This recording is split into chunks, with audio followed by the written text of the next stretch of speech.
Welcome to the I Ching Cafe. My name is Belinda Doveston, and it is wonderful that you are here with me for our weekly I Ching forecast for the week commencing the 6th of October 2025.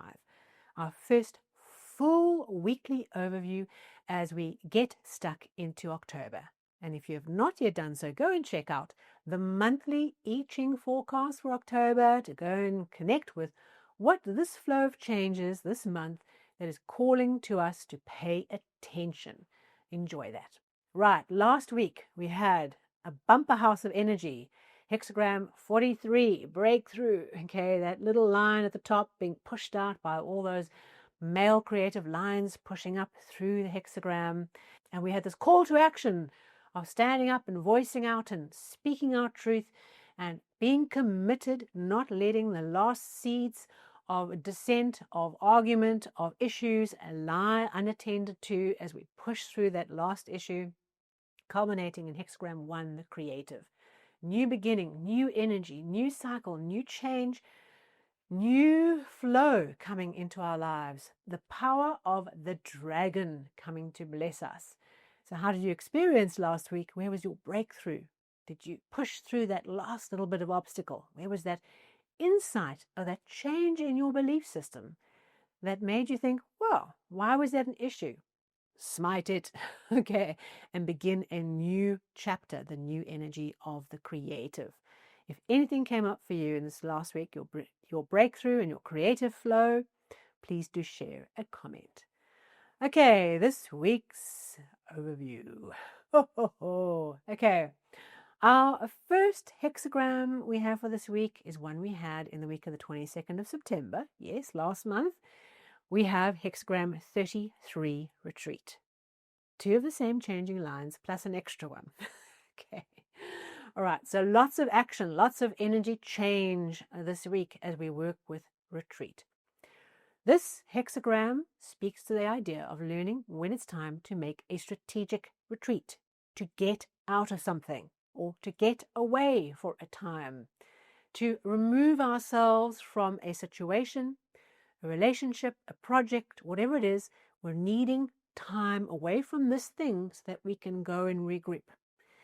It speaks the idea on the battlefield that when you're up against it, up against an enemy, fighting it out, you've got to at some point recognize that if you're not getting anywhere, do we need to regroup, rethink, and reprioritize how we approach this? Are we just not in a position to win the moment? And even if we could, what is the cost of doing it? And so we realize we're up against something that's a little stronger than we thought, a bit bigger and a bit more damaging than we thought. Best solution, withdraw, scurry back. It's not running away from the problem. It's strategic retreat. Okay. This hexagram also brings our awareness of potentially where we're needing to do an internal withdrawal. Perhaps there's a particular project that you're doing which needs a lot of quiet time, thinking time, and you're in an open plan office. Okay, definitely. You need to find a way of creating some structure that allows you to withdraw from the world around you. Otherwise, you're going to be bombarded with the noise of everything else. Okay, so we think about this idea of retreat, of something around us is not conducive for us right now. And so the way that we deal with it is we make a conscious choice that for now, we're going to withdraw from it. We can always go back out onto the battlefield. We can always go back out when we are renewed and refreshed back into our lives. But there's something around this energy where we are needing to take a little time out, even if it's just to get our head straight, that we're thinking in the right direction. Now, we have three changing lines: second place, third place, sixth place. Second and third position were exactly the same positions as we had in that weekly in September. Position 2 talks about needing that inner retreat, that thinking retreat, that ability to withdraw our minds from all the attachments of what's happening and see this thing in a new way, to transform our relationship with it by withdrawing. You remember also with that changing line that we have the clingers, the hangers on. We're trying to withdraw from a situation, and we have these people who are trying for dear life to hold us back and prevent us from leaving. And you can imagine these people holding on and this heavy weight.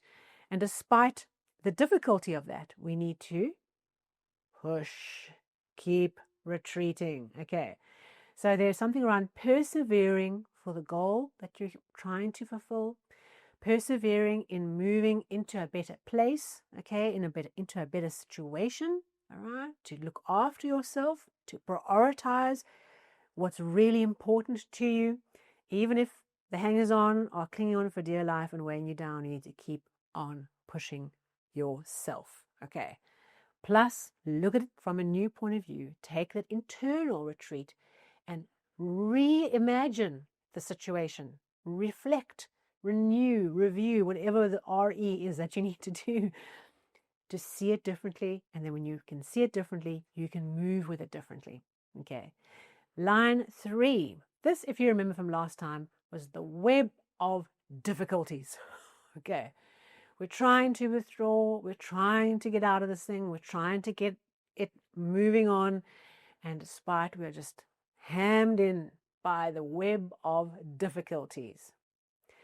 What we do to work with this energy is we stay at home and we engage helpers. Okay. Now remember this idea of staying on the inner sanctum sanctorum from the monthly overview. Here it is again, staying at home, symbolically staying where you are, looking after your home base, right? Not trying to go off and tackle issues, right? And leaving yourself vulnerable. You stay at home, you look after yourself, you look after your core, you engage helpers, and you just persevere. Okay, that's how we deal with the second line. So first line, you might be trying to get out of something and other people are coming up with reasons why you shouldn't and trying to put in place things to stop you from withdrawing.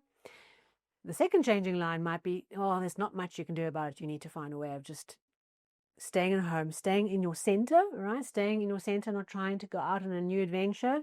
Staying in your center, staying at home, inviting helpers, okay, and just hunkering down. It's like a process here of just hunkering down and tackling one difficulty after the other and just hunkering down and waiting it out. Okay, the storm will pass, the daylight will come, the monster will go. Okay, I think this was the cabin where you need to stay in the cabin and let the monster do its thing. Don't go out and try and chase the monster. All right, so those two changing lines. But luckily, we also have position 6, which is a cheerful retreat. The ability to get out of something, to say no to something, to leave it behind, to get the time out. Because this might be by the end of the week, we've gone through line 2, we've gone through line 3, it was difficult. And then we get an opportunity to have the retreat, even if it's a short time out.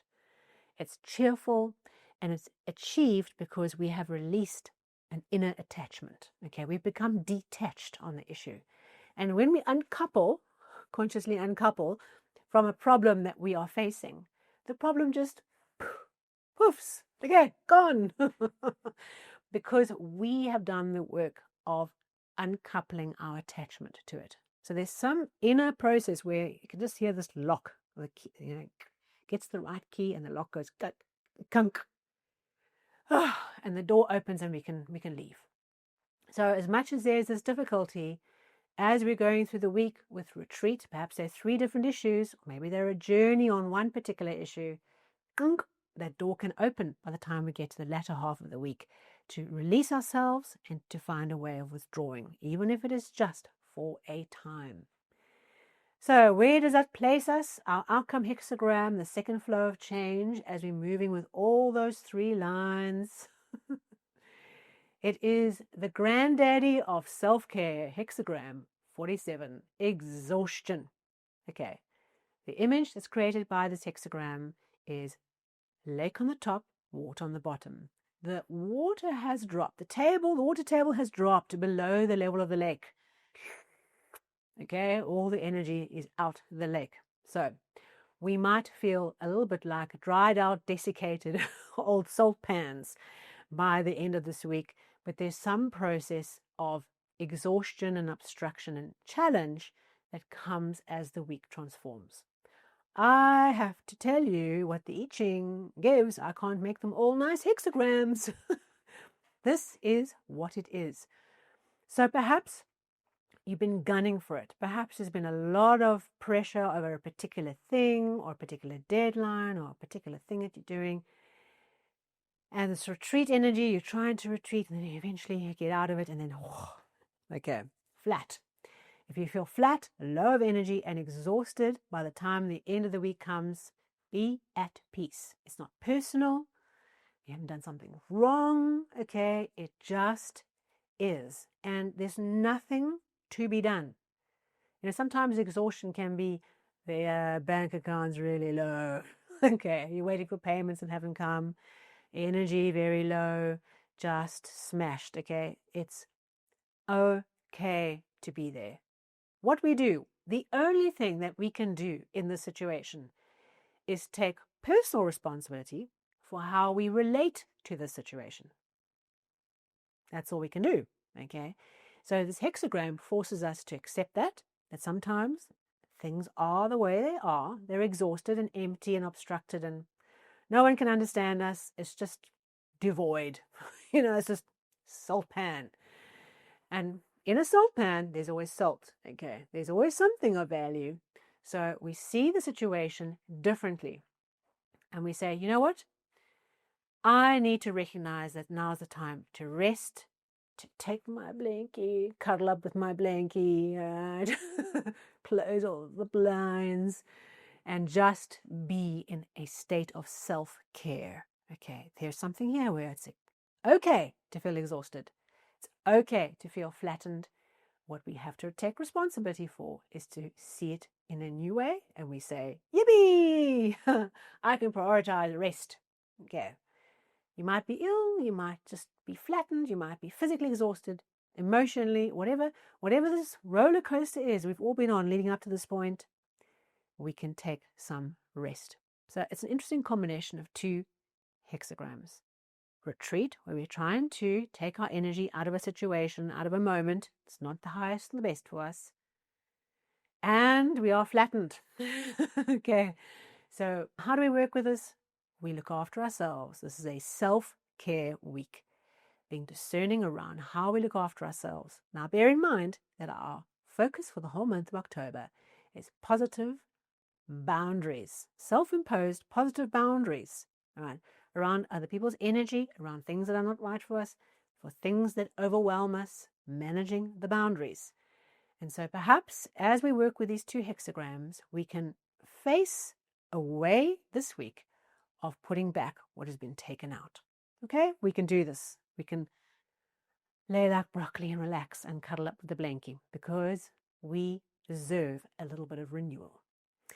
Thank you so much for being here with me. If this was valuable to you, like a thumbs up, we're really great. And of course, if you are new to the channel, you know what to do. Subscribe, hit the bell, hit the follow button for the podcasts.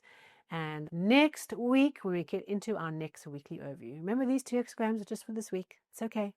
It'll pass. Just seize the day. Find that special salt and make something new with it. Until then, take care.